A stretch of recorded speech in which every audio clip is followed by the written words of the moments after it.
Call to order Town of Prescott Valley Work Study Session, June 18th, 2020. Welcome, everyone.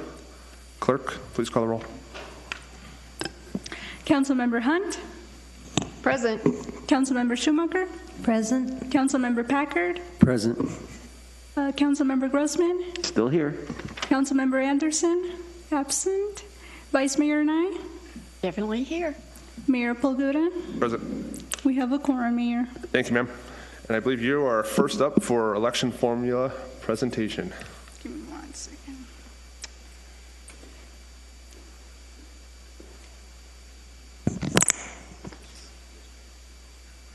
Okay.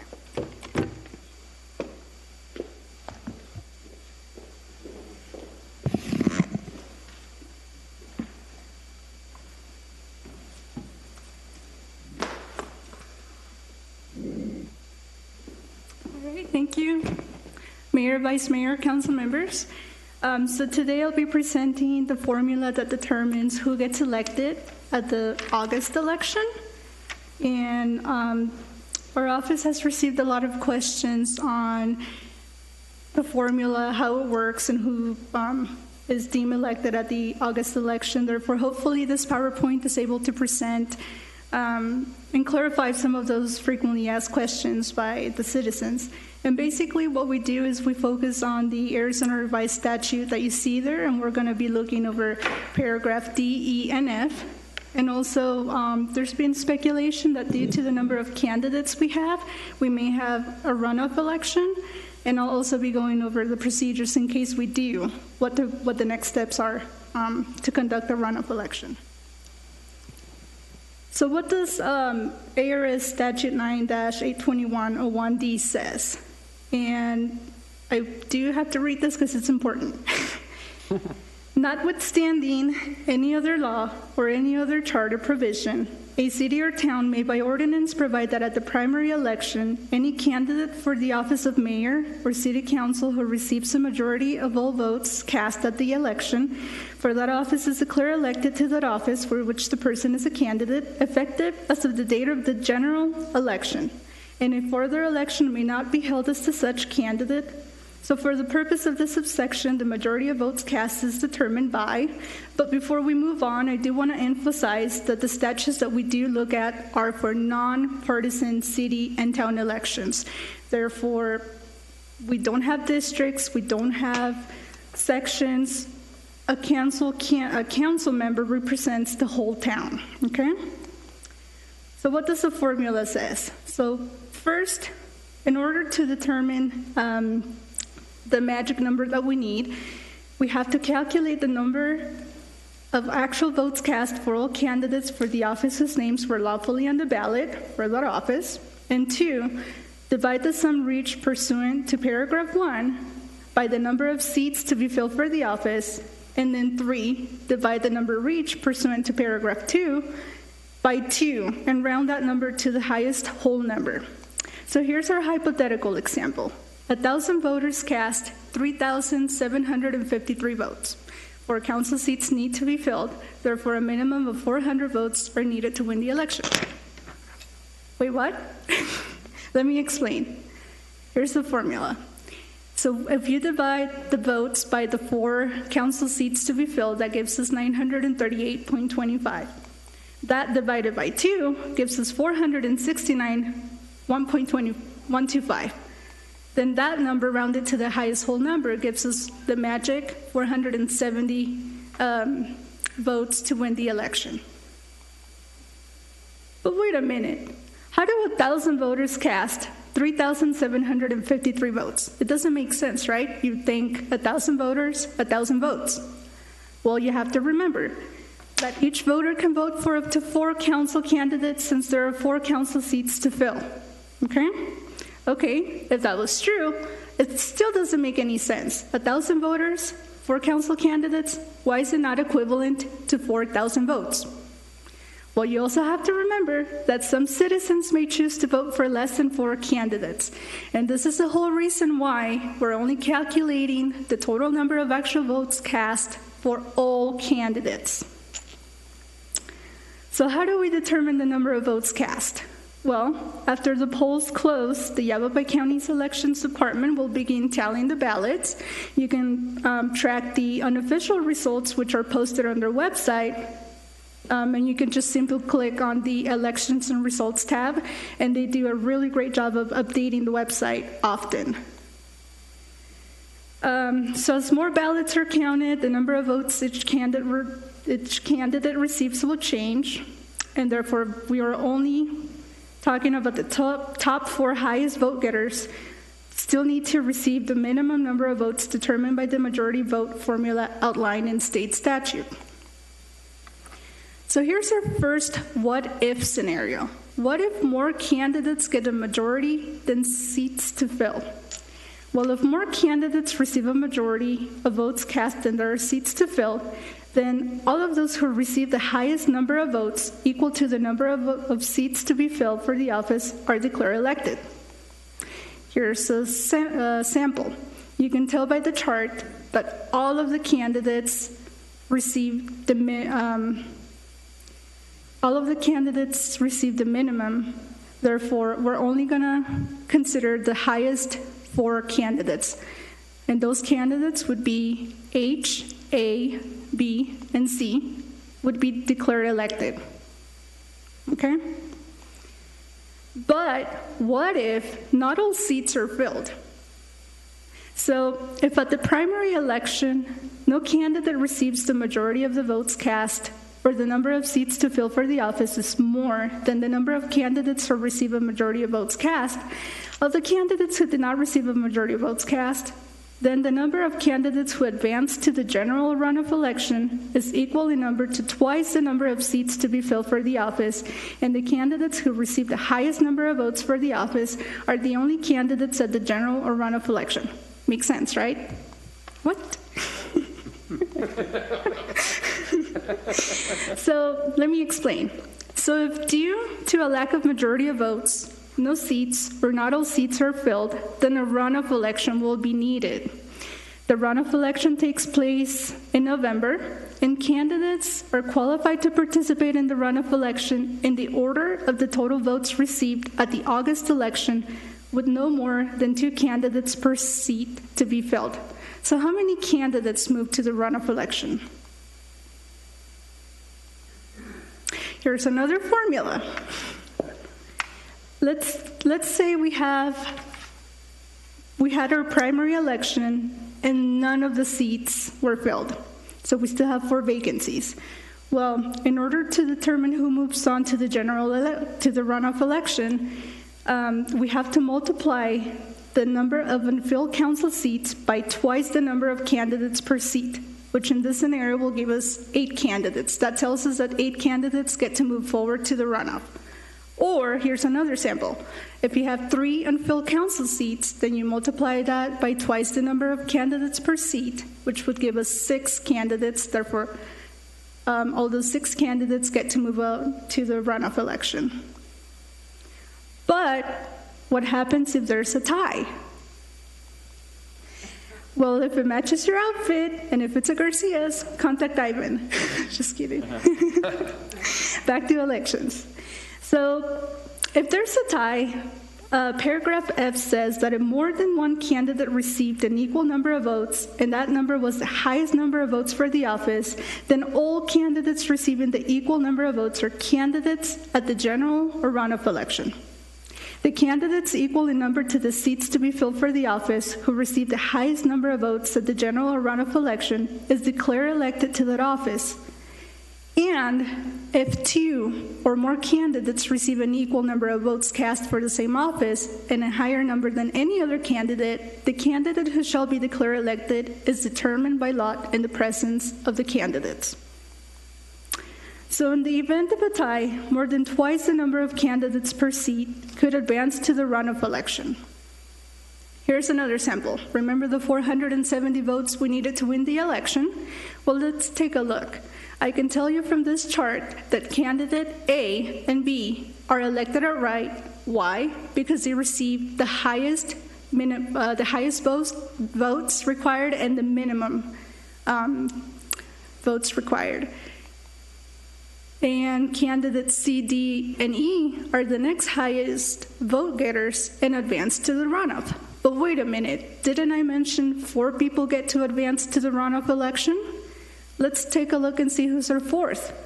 Oh, F and G have 460 votes and they're both tied. Well, guess what? Both of them advanced to the runoff election. Let's talk about write-in candidates.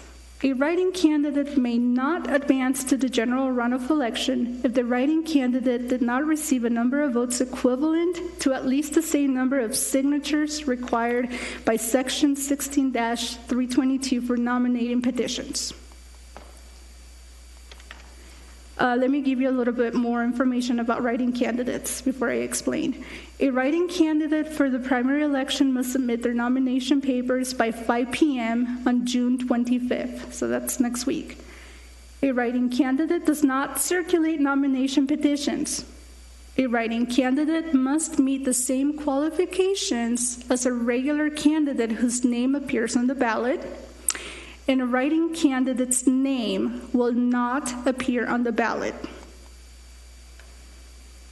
So in order for a write-in candidate to advance to the runoff or receive an election certificate, the write-in candidate must receive at least the same number of votes, the signatures required on the nomination petitions for the office they are seeking. If you recall, all of our council candidates were required to collect a minimum of 337 signature nomination petitions. So that's the number required of a write-in candidate to receive from votes.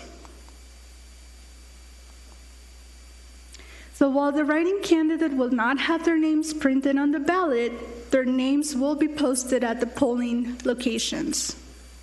Only the votes for official write-in candidates who have submitted the proper forms will be counted. Votes for write-in candidates who have not submitted the forms will not be counted.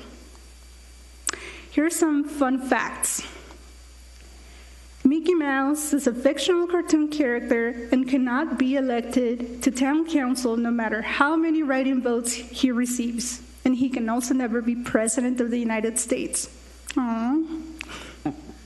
In 1984, there was a fictitious campaign for comic strip character Bill the Cat for president. Those who wrote in Bill the Cat did not have their votes counted. And yes, I had helped with this one because I wasn't even born in 1984. Yogi Berra also attempted a failed presidential election campaign in 1964. So the reason why I want to bring this up is that every time we attend the accuracy and logistics test for the ballot testing, the county requests that we, the clerks, educate our citizens and let them know that names such as Batman, Superman, Spider-Man take time away from tallying the ballots. So just an FYI. After the August election, votes have been tallied and the results accepted by the town council. Certificate of nominations will be issued to candidates who either advance to the runoff or are elected outright. Also, prior to taking office, candidates who are elected to town council must take an oath of office in support of the U.S. Constitution and Arizona laws. And in addition to the oath of office, newly elected council members must review the Arizona open meeting law material and sign a certificate of compliance stating that they did so. So the first council meeting is estimated to be December 10th for all newly elected town council members. And here are just a few reminders before I conclude the presentation, that on Tuesday, June 30th, publicity pamphlets will be mailed out to all of the registered voters' households. And so if you still haven't registered to vote, then the deadline will be Monday, July 6th. Okay, that's coming up soon. We do have registration forms available in our office, but they're mailing registration forms. So if you want to register to vote and want to get a form from our office, just make sure you either mail it soon or drop it off at the Yavapai County Register of Voters office. You're also able to register online if you just log into servicearizona.com. Early voting begins Wednesday, July 8th. We do have a ballot drop box outside of the Civic Center, or you can actually vote in person at the elections office on Fair Street in Prescott. In addition to 4 council seats, Prescott Valley voters will be asked to extend the alternative local expenditure limitation home rule option, and all that information is explained on our publicity pamphlets. Also, voting centers will be open on Election Day, August 4, this year, from 6 a.m. to 7 p.m. We do have 2 locations. One of them is at the Bradshaw East Campus. I believe that's the current bus barn for Humboldt Unified School District. And also at the Prescott Elks Lodge on 2nd Street here in Prescott Valley. For new residents that move to the area, it is here in Prescott Valley. Well, thank you so much for letting me give you a presentation about the majority vote formula and make your vote count on this 2020 election. So I'll be happy to answer any questions. Yes, no. I'm just kidding.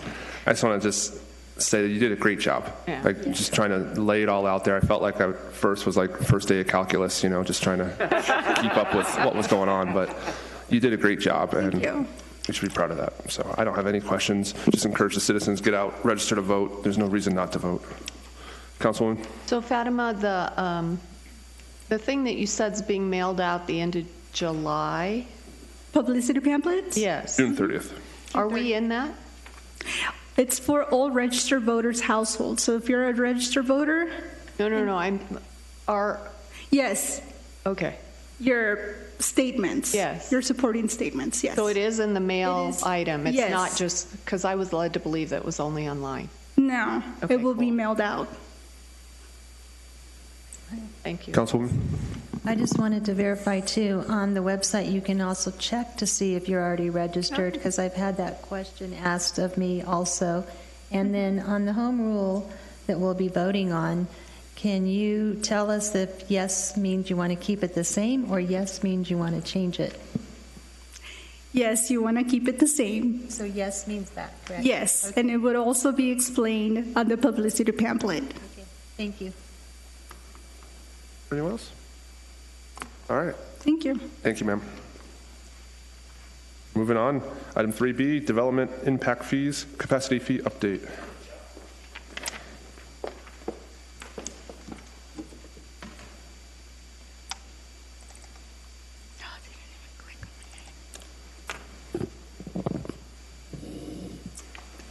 Mayor and Council, I'd like to discuss with you a renewal of our impact fee study. Those of you who have been on the council for a long time will remember that we have done this before, but it's been quite a while. I have to use my peripheral vision with you guys now because you're spread out more. If you raise your hand, just say something. Prescott Valley has long had the mantra that growth should pay for growth. And so I believe ever since the late 90s, the town has had some form of impact fees. Impact fees are assessed at the time of the new permit is pulled for a home. And it's meant to be used for expanded infrastructure. Back in 2012, the state totally revamped impact fee laws, and they made it much more difficult to assess impact fees. They made it so difficult that many cities and towns just dropped assessing those fees. We're not one of those. We went through the brain damage to do the appropriate studies, and it's been very successful to have those in place to be able to expand our infrastructure. So per the statute that was approved in 2012 by the state, you can use impact fee funds for stormwater or drainage facilities, for libraries, streets, police and fire, and parks. You cannot use impact fee funds to maintain existing infrastructure. It has to be to expand capacity. They do not allow us to use it for schools. That's been a question in the past. And it's very restrictive, and I threw up an example up there about parks. It says, example, park and recreation facilities do not include vehicles, equipment, or that portion of any facility that is used for amusement parks, aquariums, aquatic centers, auditoriums, arenas, arts and culture facilities, bandstand and orchestra facilities, bathhouses, boathouses, clubhouses, community centers greater than 3,000 square feet in floor area, environmental education centers, I don't know what that is, equestrian facilities, golf course facilities, greenhouses, lakes, museums, theme parks, water reclamation or riparian areas, wetlands, zoo facilities, or similar recreation facilities, but may include swimming pools. We're not sure, but it may include swimming pools. That's a direct quote from the state statute. So those are the kind of things that we have to examine as we're looking at our impact fees. As part of the process, and it takes nearly 8 months to conduct this study between the public hearings and the waiting periods in between the different adoption of the documents, we have to adopt a land use assumptions document, an infrastructure improvements plan, which is essentially a 10-year capital project plan, and then the impact fee study document itself. Looking at some of the projects that we've been able to accomplish over the years with some of these funds, Lake Valley improvements. This was actually a combined impact fee and grant project where we were able to add the multi-use path and the additional lane on Lake Valley. The Glassford Hill Long Lake intersection was completely funded by impact fees, 100%. That was definitely a needed improvement with the amount of traffic that we've had on Glassford Hill. Sunset Lane improvements. This is a picture of the completed portion. This was, again, a joint project between the county and the town. For our portion of the funding, we used the impact fee funds for that. I understand they're going to pay the remaining portion in about 2 weeks, so that'll be a nice project. So did that improve the value of their property? It looks pretty darn good. I would think so, yes. I would think so. On the park side, the artificial turf field and the t-ball fields, the walking path around that field was 100% impact fees. If you've been here long enough, you remember what those tee fields looked like before this. It was like a dirt sand lot. It was pretty poor. Do you remember those days, Mayor? I'm picking goat heads out of my shoes. Yes. We had trucks backing up to the very edge of the t-ball field, sitting on the tailgate to watch kids play. So different times. Bob Edwards Park was 100% paid for by impact fee funds. The newest park in town, Santa Fe Park, we're also using impact fee funds for that. The PD expansion, we had to bond for that, but the annual bond payments are being made by impact fee funds. So that's being assessed to new growth. The library, which interestingly now would be excluded from being able to charge impact fee funds because it's too big. They set the limit at 10,000 square feet, but because we had already issued debt for the library, then it was grandfathered in. So approximately 2/3 of the library was intended to be paid for with the impact fee funds. So that's an ongoing basis. With that, I think Neil would like to talk a little bit about the capacity fee side for water and wastewater, and then we're happy to answer any questions that you've got.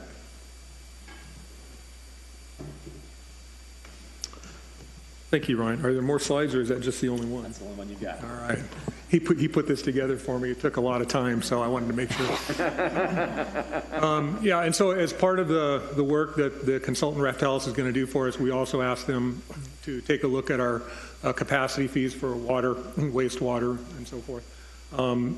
And so you might recall that the last time we did this was in 2015, and at that time, we actually made a whole bunch of other changes as part of that, and those changes included the way that we assessed the fee. There were a whole bunch of different ways that we assessed them based on whether it was single-family, residential, commercial, and so forth. And we changed them so that everything was the same. It was all based on water meter size and how many meters do you want. And so that made it a whole lot easier and less confusing to people. So that was 5 years ago. And so now we're 5 years later, we have changed projects, updated capital lists and things. And so as part of the project, we will incorporate a new list of projects in there, and they'll perform it and update the fees for us. And so that's all I have on that. So we did negotiate with Raftellus. They're the company that did it for us back in 2014. They're very familiar with the area. They've worked with Prescott in the past, They just completed a similar study for Prescott. The cost for the study is $48,000 on the DIF side and $48,500 on the capacity fee side. And on the DIFs, it would actually come out of the DIF funds themselves instead of being charged to the general fund. So with that, I'm happy to answer any questions that you've got. Ryan, is there a minimum number of times we have to do a study, or do some people not do studies for years? Every 5 years, you're supposed to either redo the study or say that you're going to live with it for another 5 years. We did that a couple of years ago. As we're getting closer to that 10-year window of our original list, we've accomplished many of the projects. We need to look a little bit further out so we can fund some of those projects. And you can also do an update on the IIP, the Infrastructure Improvement Plan. You can do an amendment as long as you're not changing the total value of the projects. We've done that a couple of times as well. Okay. Councilwoman?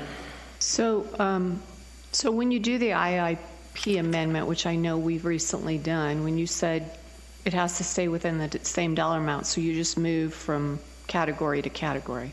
You're basically exchanging projects out. Like we added Sunset Lane. That was not a project that was in the original study. And when we put that in, we had to take a couple of projects back out.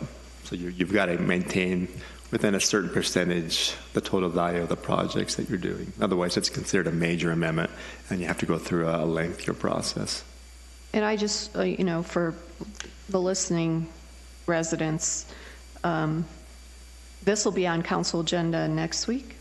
Correct, for the studies themselves. Right, so after that is reviewed and acted on, there'll be 2 more votes on this. So there's a lot of public time to review all this. Yes, that's correct. Yes. There's also input, correct? Yeah. They get a lot of input on what they think. The citizens get to decide, hey, this is my thoughts on where that should go. And yeah, we end up having at least one public hearing on our IIP document. So we'll reach out to others to. Of course. So, sorry, Ryan, you and I talked earlier today, and I know that you listed police, streets, parks, and library, those 4, and I asked you which other ones could be studied, and you said stormwater. So I recommend that we add stormwater. Doesn't mean to study. It doesn't mean we have to approve it as a fee, but at least we have it for the next 10 years. I understand being competitive and not having our fees too high, but I think it would be valuable information to have, just to have. And then, we can look at that, but as a new developer, they end up having to put in all of the stormwater drainage facilities. The only thing that we would be able to use that money for is any downstream expansion, but all of our developments, for that matter, drain directly into FEMA floodplains. So that one is something we can look at, certainly. so that you're saying, I think, if I'm hearing you right, that they end up paying more than what the DIF fee would be anyway? What I'm saying is that we require of a new master plan community to fully develop for in the major drainage way, the 100-year flood event, 25-year flood events on the neighboring streets and all. And so there has to be a nexus between their impact and paying development impact fees. Yeah, most of the drainage needs in the town are in the existing center of town, which is mostly built out. So that's the challenge that we'll face is, do the master plan subdivisions have some responsibility to fix some of the drainage issues in the central part of town? So that's part of the process we would have to go through. I think just since we're doing it, we might as well look at it, right? Sure. And then my next question, or my next comment is that, it's in the staff report, but I'm big in giving us kudos. And I think that the town should get kudos for finishing these projects before the 10 years. That's amazing. Yeah. Congratulations on that. And then just, we had a presentation by the parks guy a couple of weeks ago, and he used the maximum build-out number in the general plan, which we know isn't probably going to happen, and our current numbers don't show that. So I just want to make sure that they look at realistic growth, and you and I talked about that as well, too. And then my final comment is that, honestly, I'd rather use general fund to pay for this instead of DIF money, which is very valuable to projects. Very good. So if we end up adding stormwater, probably what we'll do is we'll bring this original proposal to you next week, but then we can work with the consultant to add that. Depending on the dollar amount, we may end up having to come back to you to amend that agreement. But it may be within the manager's signing threshold, but we'll definitely look at that. Naturally, it's going to add to their estimate because they weren't planning on doing that, correct? Yeah, it would add a little bit. So we'll see you again then, basically, is what you're saying? Mm-hmm. Sir. Any other comments, questions? Ryan? Thank you, sir. All right, thank you.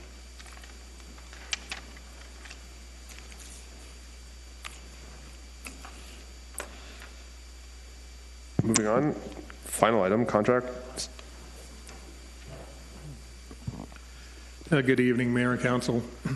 Tonight we're here to talk to you about the CH2M OMI contract, also known as the Jacobs contract for our water, wastewater recharge and reclaimed operations. And so actually this is going to be in two different parts. We have Jacobs with us tonight, and every year they do a presentation on what they've accomplished during the year and some of the highlights and those sorts of things. So I'm going to turn it over to them first, and then I'll come back and talk to you about where we are on the contract and those sorts of things. So with that, I'd like to introduce Aaron Richardson, the project manager, and let him take it from here. Welcome, sir. Thank you. Good evening, everybody. Like Neil said, Aaron Richardson. I've been out here on this project and in Prescott Valley for about 1.5 years now, and loving it. We have a great team in place that was here when I came, so it made my transition very easy. I have good support above me, and a great partnership with the town, with Neil, Scott. Work with them on a regular basis. So, yeah, couldn't be happier to be here, and appreciate the time up here. What I'll do is I'll run through just a little bit of Jacob's safety culture, and then we like to start a lot of our meetings off with kind of a culture of caring moment, so I'll run through one of those real quick. Introduce you to a few members of our team and some of the new members of our team that we've brought on. Go through a few of our efficiencies in our operations and a few operational highlights. It sounds like a lot now that I'm reading it off, but I'll blaze through it pretty quick for you. Some customer service feedback, and then just some of the regional support that we have available as Jacobs in the area. So a few highlights of our safety culture. A big number there, 64,615 man hours since the last recordable incident out here, and 875 days since a lost time incident. Which, I mean, those numbers are impressive. I think, whatever industry you're in, but, our guys have some very specific hazards out here. They have a lot of exposure, doing a lot of trenching work.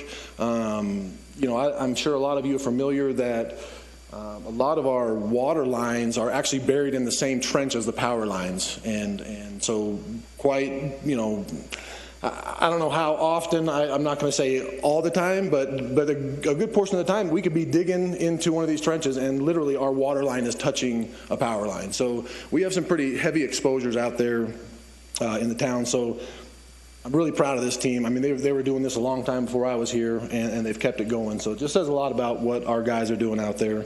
We're also, we do a lot of training over the course of the year.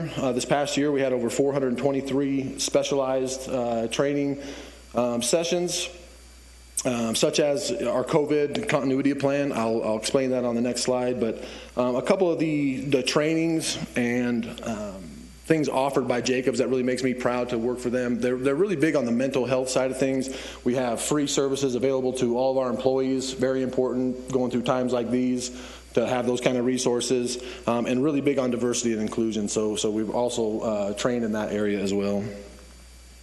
Feel free at any time to interrupt me and if you got questions or comments. Our culture of caring moment is going to surround kind of the COVID-19 epidemic. As soon as things started blowing up, we immediately got to work on a continuity of operations plan, which is basically, setting out a plan for worst case scenario. If we, people on our team were to get infected, what that would look like, what our, regional support would look like. Do we have other people qualified in New Mexico or Colorado that are able to come out and support us out here? So really an in-depth plan to keep operations going. People need water, that, so you have to keep the place running. And we know if it really got bad, we got Larry, who loves jumping in a piece of heavy equipment to help out. So we knew we had that. One neat thing that I was really proud of with Jacobs is a lot. Some people had to be quarantined if they had a certain exposure, if they were exposed to somebody with COVID or so on and so forth. There were certain situations, including myself, people who had to be quarantined for 2 weeks. So what Jacobs did is they made it so that if you did not have your PTO bank was not high enough to cover that 80 hours of quarantine, they made it so you could go into the arrears on your PTO by 80 hours. So keeping people paid.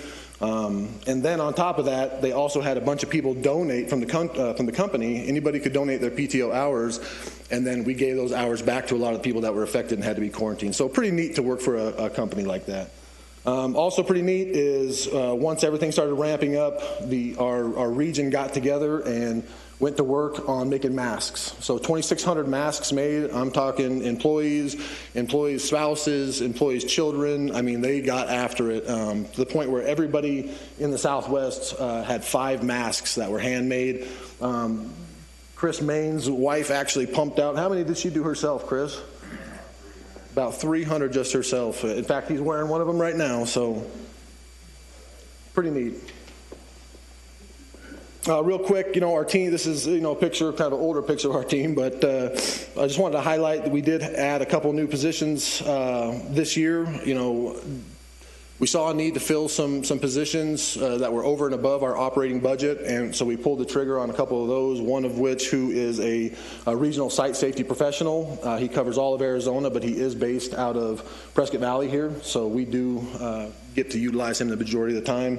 As well as an additional collections operator, which takes care of all the sewer lines. So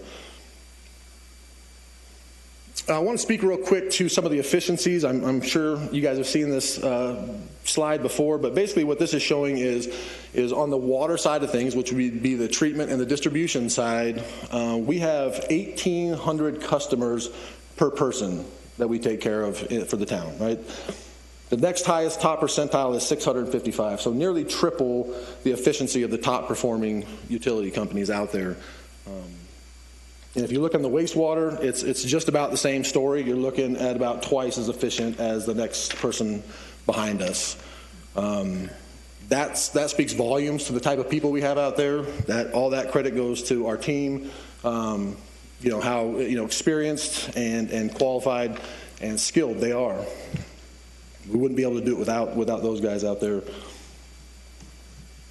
And what this shows, so as we already have a pretty big gap between us and the next person behind us as far as efficiency goes, and what this is showing is over the last 5 years, we've actually broadened that gap. We've actually had a 13% increase in our efficiency, so we've actually had a 13% increase in customers per FTE on the site. So we continue to get more and more efficient as the years go on.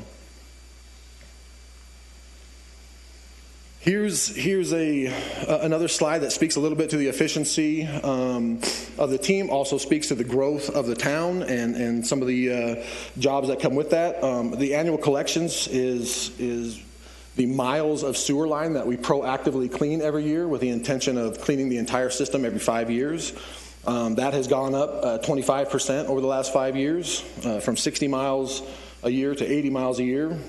Door hangers, which is basically us hanging a note on people's doors, notifying them that their water is going to be shut off within the next few days if they don't pay their bill. That has had a 100% increase over the last 5 years, to the point we're hanging 11,000 door hangers a year, about 1,000 man hours spent on doing that. So a lot of time there. Our water production sites have gone up 23% in the last 5 years, and our sampling on those new wells, all of our wells, including the new ones, has jumped up by 33%. And through all that, over the last 5 years, the base fee has gone up under 7% from Jacobs. So just another kind of testament to the efficiency and value that Jacobs brings with this partnership. A couple operational highlights. We did start 5 new wells, drilled a few new wells, and brought on a couple existing wells that were out of service for quite some time. There's a lot that goes into that. Sounds easy, but I'm sure you guys are well aware, a lot of these projects are more than meets the eye. A lot of coordination with Scott and Neil, subcontractors, our guys. Takes a lot to get those wells up and running, testing the water, making sure we're good, and actually getting it to system. So that was a pretty big accomplishment this year. And the reason for these new wells, we want to be able to rest other certain areas in the aquifer. So we've done that over the past few years in the central well field.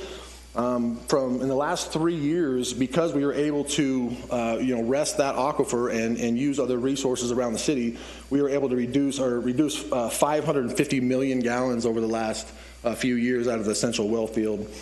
That aquifer rose over 130 feet and is actually 12 feet higher than it was 20 years ago. So really responsibly taking care of our resources out here, and there's a lot that goes behind that as well. Ask Neil to see one of his spreadsheets, and you'll see. Couple other quick highlights, rehabilitating some of our, pressure reducing valves stations around the city. A lot of that has old copper in there, and we're going through and upgrading that with stainless. On the wastewater side of things, we rehabilitated 4 lift stations this year, and also rehabilitated 4 manholes, completely did the manholes that were deteriorating on the sewer lines. I won't read through all of these. I tell you, I don't know if I've managed a project where I get quite as many compliments from people. It's quite... It takes quite a bit for someone to be so impressed to take the time to either write a letter, handwritten, send it in, make a call, or an email. So this is another testament to, not only do we have skilled guys out there and girls out there, we just have good people. And good people who are respectful and have great interactions with the public.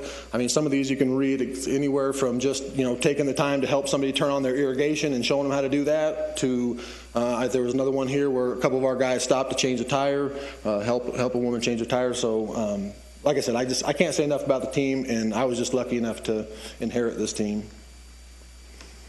And then just to finish up, this is just a slide kind of showing some of the areas that we have projects in the Southwest, and we utilize a lot of these resources. Professionals from anything from asset management to SCADA systems to our compliance. Things we're dealing with every day on the water system and the wastewater system.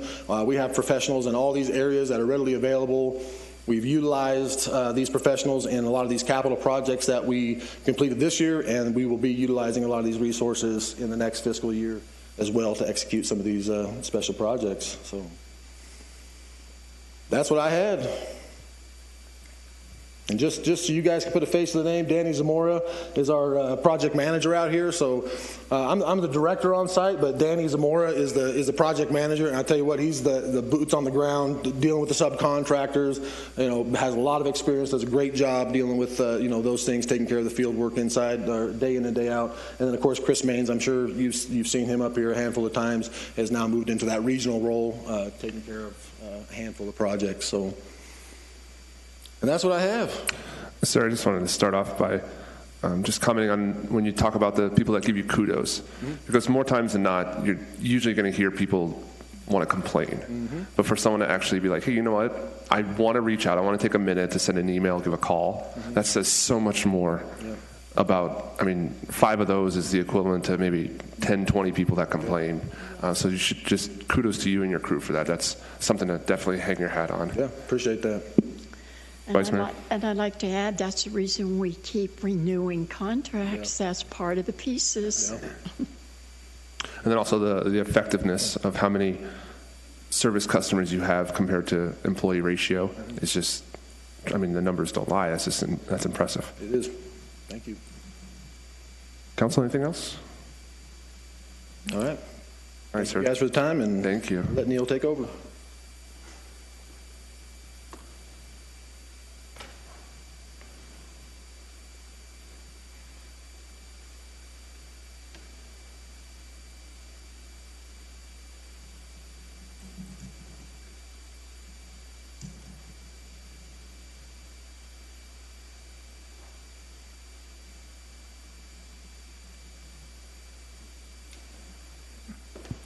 So I just wanted to add on one thing that Aaron talked about in the accomplishments that they've done this year, and one of the big things that they helped the town with was in doing our wellfield resting program.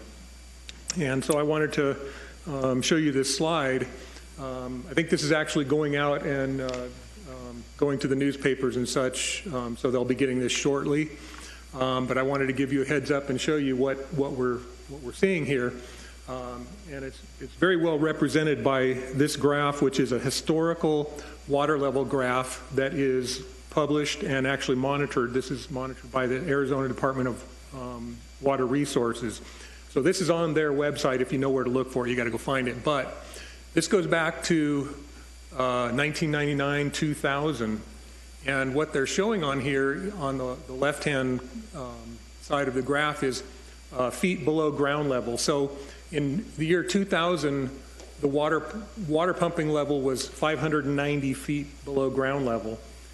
And as we put a lot of usage on that well field back in those early days, you can see the number dropped significantly, and it reached down to about 700 feet below ground level 4 or 5 years later.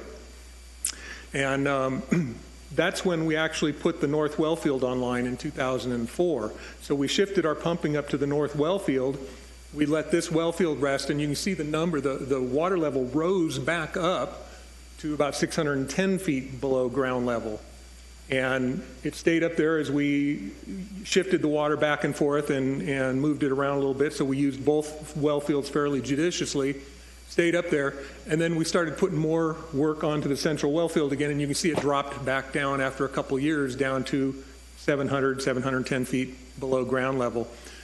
Well, about 2 years ago, after that summer was over, we actually decided we were going to rest that central well field again and rest it for as much as we could.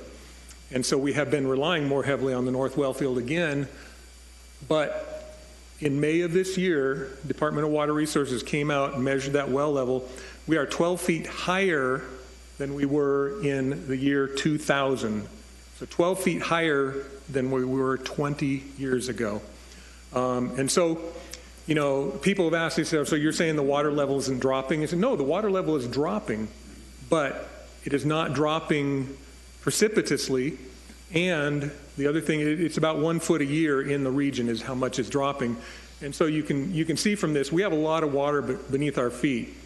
If we've got enough to drop the water level 100, 150 feet, and it's dropping 1 foot a year, that tells you we've got a lot of water down there. We can go several hundred years, you know, before we're going to get to the point where we're going to have to lower our pumps more. But if we properly manage these well fields and work our plan for reaching safe yield, we will never hit that situation. So anyways, this is going out to the papers, and you may get questions on it, but I wanted to give you a heads up. Yeah, Neil, if I can just go ahead and ask the question. You're saying that you have more measured water in your well field than 20 years ago after withdrawing billions of gallons of water and serving this community for 20 years. Is that right? Essentially, yes. And we're pulling out about 1.8 billion gallons a year. That's how much water we're currently using. And 1.8 billion what's gallons the per year. hocus pocus that made that happen? Because obviously it can't be true. Basically, what you're seeing is at our well field, that is a point where you're getting localized drawdown. And it's like your bathtub. Your bathtub is full of water. When you pull the drain plug out and it starts draining down, you see that the water actually travels and it goes into a little funnel-like thing. And so you can see where the water level is much lower at the drain than it is up at the rest of the bathtub. So all we're doing is putting the plug back in temporarily, and what we're seeing here is a rise back showing what the true level of that aquifer is in that area. We're getting it back up to that true level. So that's what it is. It's localized drawdown, and we're just resting it to bring it back up to where it should be. Neil, is resting something that's uncommon for managing your water resource? No, not really. I mean, there's different reasons for resting wells. One of them is what you're seeing here is to give the aquifer a chance to recover.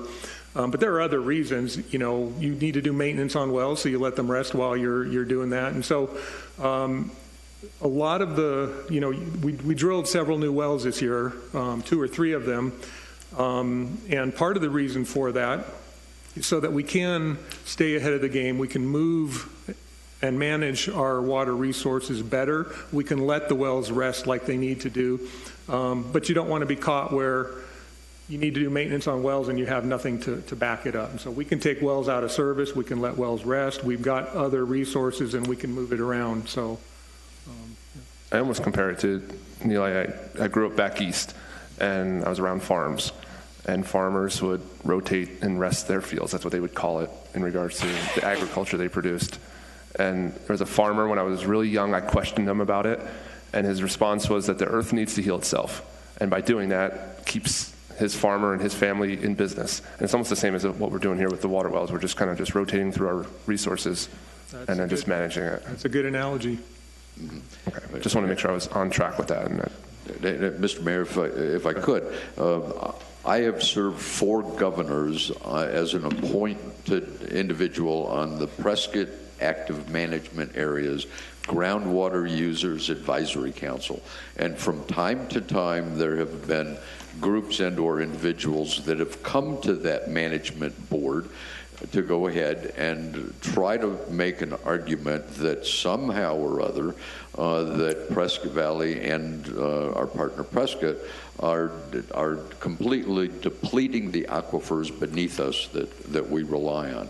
And it is information like this that has been repeatedly shown to those individuals who continue to try to demonstrate that there is a water crisis in our active management area, and I must state categorically there is not one.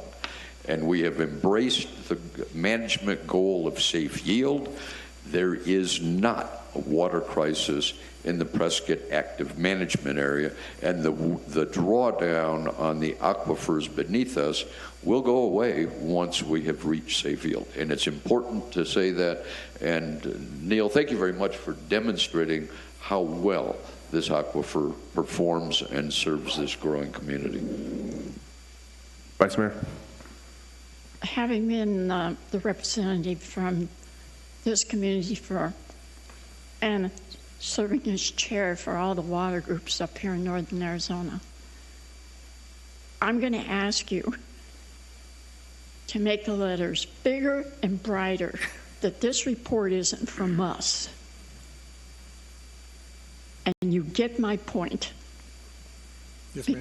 Because I'm so frustrated and I'm so concerned about all these candidates and what they're going through.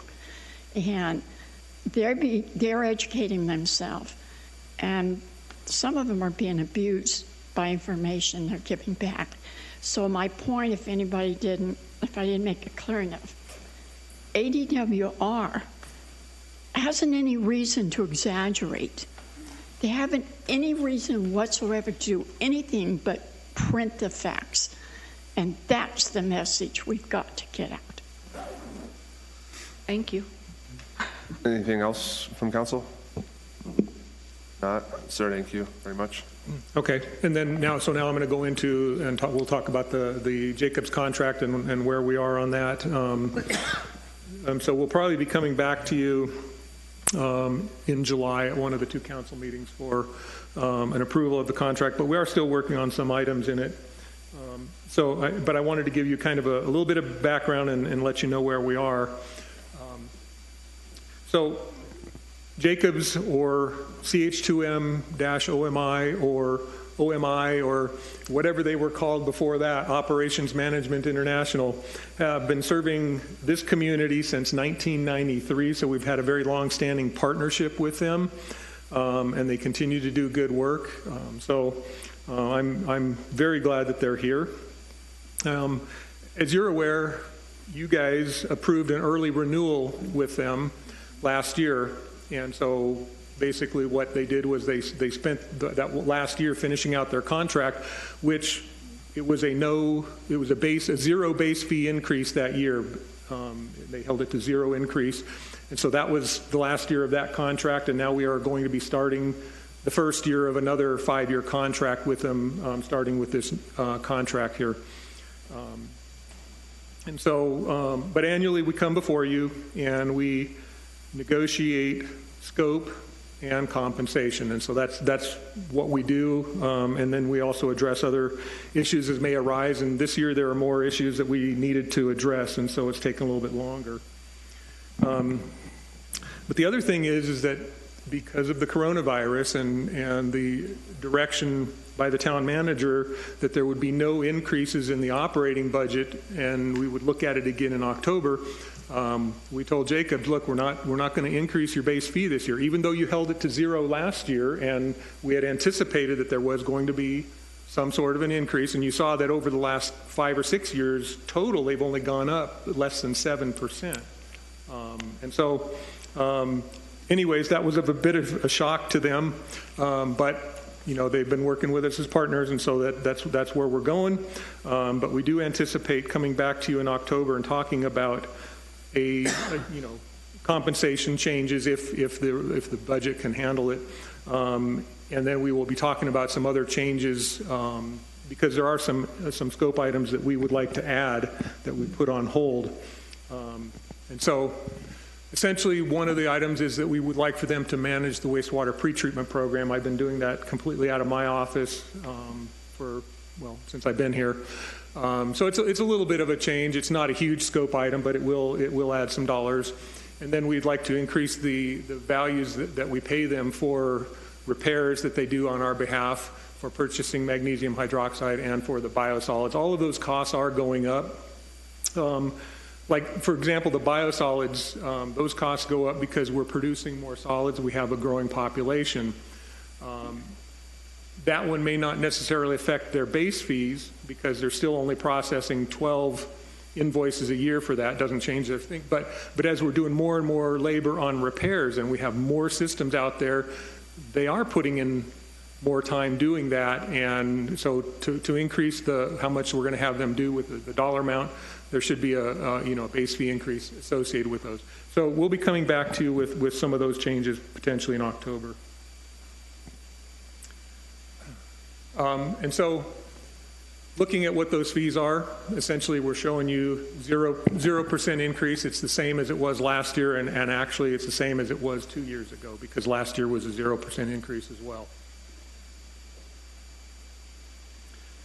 This is a list of the reimbursable items that are contained in the contract. And so all of these items are things that they do. And so they'll repair our wastewater systems, our water systems. The cost of the manpower to do that is all within their base fees. Okay? So what we're paying them or reimbursing them for is the cost of, if they have to buy a new motor, we're paying for the motor. If they have to, buy whatever, those are reimbursable, not marked up costs. So they're basically pass-throughs that they pay for. So that biosolids is a pass-through. All of our repairs are pass-through. Whenever they buy water meters, keep in mind, we're buying $400,000 worth of water meters a year just to keep up with the new homes. And so they're buying all those. They're processing the invoices. They're doing all that, but there's no markup on any of that. It's covered under the labor's covered under the base fee, and there's no markup. And so those are a lot of things. We are potentially going to be seeing an increase and would like to increase some of those items, but probably there should be a corresponding base fee increase as well. So we will, like I said, we'll be talking to you in October about those. But electricity is one that's paid for directly by the town. The other thing that we have in there are out of scope or special projects. And these can be quite expensive, but most of these projects are things, and I think I'd probably address this in the next slide, so I might be getting ahead of myself, but most of these projects are things that fall under their expertise or under their control or purview. And so they're things that they need to be doing for us, but the scope of the project is unique. It's not something that we do every year. So repairs where they can't, where they don't know what's going to fail or something's going to fail, and it is doing repairs as they go along, fine, that's under the contract. But if we know that they've got to do something that's more than what would normally be considered in the contract, it's a special project or an out-of-scope item. And so we sit down and we talk to them. Even prior to budgeting, we sat down and talked to them, and we talked about all the things that we wanted to get done. And between the two of us, we came up with what we thought the value of those projects was going to be, order of magnitude, pretty close. So that's what this list is for. And so when we actually sit down and sign the contract, these projects will be in there. There were projects in there last year, different projects. So these projects will be in there, and there will be a dollar value associated with them in the contract. Most of the time, these numbers are going to be very close to what the number is for the budget. And the reason for that is, if we're going to do a lump sum contract with them, for the most part, we've already got nailed down what it is. They're buying a certain piece of equipment. Here's how much it costs. They need a little bit extra. It's going to be a lump sum, and so we already know that. Other projects are not as defined, and either we need to go out and hire an engineer, pay them to define it down to, the minutia, and then go out to bid for them. That's another way of getting these projects done. But we can also have Jacobs do these projects for us, and there's more legwork still involved in them finalizing what actually needs to be done for an item. It may require them sizing a pump. We won't tell them, we don't know what size pump it is. They're going to have to size it and figure it out. And so those projects we're doing more as a time and material, but the scope is not fully defined. And so we approved the contract with them, but as we move through that project getting it done, the scope may change. We won't go over those dollar amounts, because what we end up doing is adjusting the scope downward a little bit to make it match with the budget that we have. But those are the items that we've got listed in there, so that we've got the ability to move on these projects and get them done. We're also proposing to have a line item for a miscellaneous project and a little bit of contingency in case we go over or start to go over an individual line item budget. Those are the projects. I don't know if you have any. Well, let me talk about one of these in particular. Under the water projects, there's a risk and resilience study for $50,000. That study is something that is actually a mandate from EPA and Arizona Department of Environmental Quality. And so as a community with now more than 50,000 customers, we are mandated to do a risk and resilience study by mid-December of this year coming up. And then 6 months later, there's a second component of that, which is the emergency operations plan portion of it. And so we've asked them to do that for us. It's essentially a $50,000 study that we can then tell ADEQ and EPA, yes, we've got it. But what they do is they go through and they look at all of the facilities, and they look at all of the different aspects to determine where are we vulnerable, what are our risks. And we did this a long time ago, back after the 9/11 incident. There was a mandated vulnerability assessment that had to be done, but it essentially only looked at terrorism and that kind of an act. These now that they're requiring are a whole lot more broad-based. So they've got to look at our financial systems. They've got to look at our control systems, our SCADA, how we operate. They look at each facility individually. So there's a whole bunch of different things, and it's much broader based, and they're going to have to look at all that. And that's why this is going to cost us right around $50,000. So I wanted to mention that one because that's not like a normal thing that you're going to see up there every time. It's going to be done this year, and hopefully it'll cover us for a few years to come.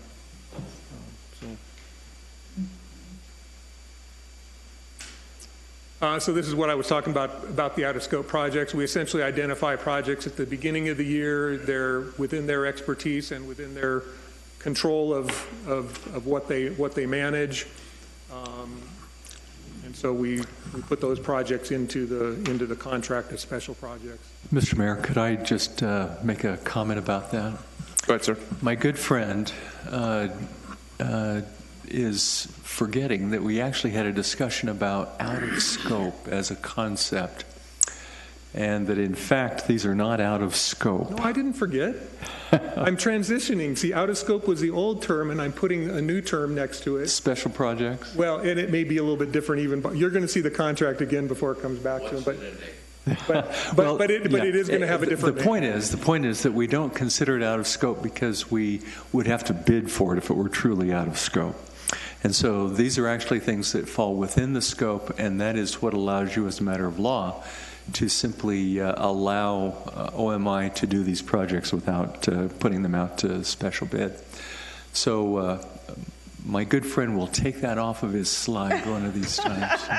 It won't be on there when we come back for the actual council meeting. Thank you, Ivan. I appreciate you highlighting that. And well done, Neil.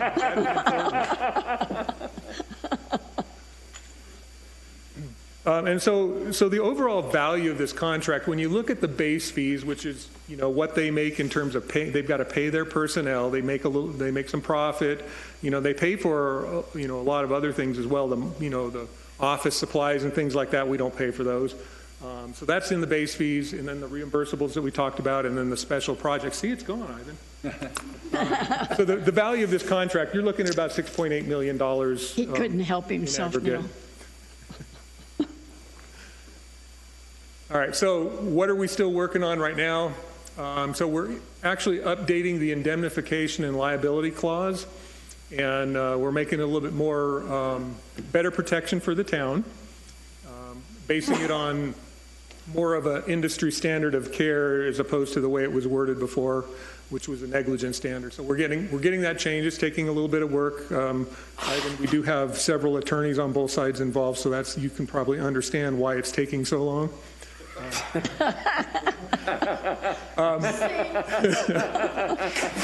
We are updating the special projects and then modifying the language related to the out of scope to change it over to special projects, or another term that Ivan will like much better. And so the only question I have for you guys is, when we nail down some of those other things, the dollar amount for the special projects and the actual language, do you want me to come back to another work study and talk about those things, or do you just want me to come to the next voting session? And also, I will answer any other questions you have. I'll just say, in my opinion, I think you can just bring it back to vote, and if we have questions at the time, we address it then. But I don't know what the rest of council wishes to do. I agree, but I do have a question, and I'm asking it as much for our candidates out there. The chart from ADWR, how does that differ from a Kona depression, and what is the difference if there is one? On the chart, that is a Kona depression. All right, just wanted to clarify that. It's localized drawdown or but pumping. Somebody out there will know about that and ask you ladies. Yeah. No, that is the cone of depression around the pump, yes. And the reason I'm bringing it up, we've known that for a while, because right along Glassford Hill, many years ago, when we rested that well, the exact same thing happened. And that is that well. That's the same well. I know, but that was 10 or more years ago. Yes, it was in 2004, starting in 2004. So we have a pattern of recovery, and that's the point I wanted to get to. Yes. Any other councilman? Yeah, Neil, I think at one time I talked to you about each individual household being able to see exactly what their water usage is, not once a month, but daily. Is that still there, or is that just a bell and whistle we don't want to look at? Too expensive?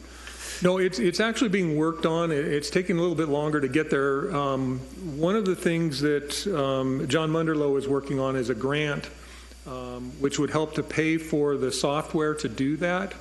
And so if he gets that grant, that will help to put that into play a lot sooner. If he doesn't, then potentially next year we will have the option of coming back to you and saying, hey, do you want to buy this software that will allow people to do that?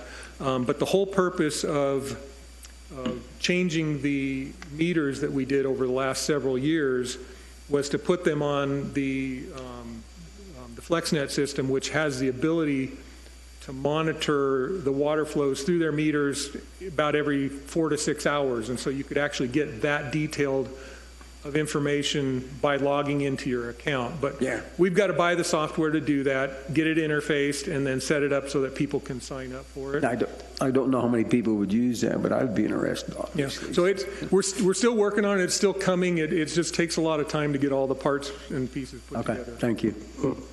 Anything else for Neil? So just to be clear, Neil, we'll just have you come back for a regular voting session.